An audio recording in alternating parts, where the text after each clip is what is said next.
وطر ایک پڑھ سکتے ہیں؟ جی پڑھ سکتے ہیں. حضرت سعد ابن ابی وقاص کے بارے میں الموطا امام مالک میں آیا کہ وہ عشاء کی رکھتے ہی 5 پڑھتے تھے، 4 فرض اور 1 وطر.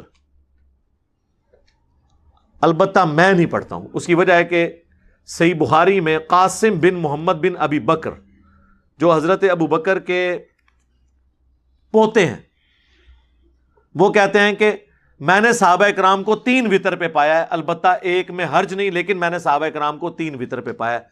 نبی علیہ السلام سے کم از کم 3 وطر ہی ثابت ہیں. وہ جو بخاری مسلم میں آیا نا کہ اینڈ پہ آپ 1 رکعت ملا کے سب کو وطر کرتے تھے، تو وہ یوں ہوتا تھا کہ 2 + 1 3 وطر، 2 + 2 + 1 5 وطر، یا 5 ایک سلام سے بھی ثابت ہیں صحیح مسلم میں، جس میں آخری رکعت میں آپ تشہد بیٹھتے تھے.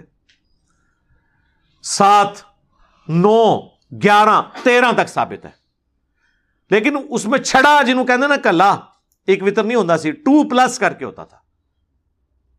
البتہ چونکہ صحابہ کرام سے ثابت ہے، حضرت سعد ابن ابی وقاص سے ثابت ہے، حضرت معاویہ سے اگر کسی کو کوئی مسئلہ ہے تو وہ ہم سائڈ پہ رہنے دیتے ہیں، وہ تو ہمیں بھی تھوڑا بہت مسئلہ ہے، تو شاید اسی وجہ سے ہم بھی نہ پڑھتے ہیں 1 وطر. ہم اس سنت کو اڈاپٹ کرتے ہیں جس پہ ہم نے صحابہ کی اکثریت کو پایا.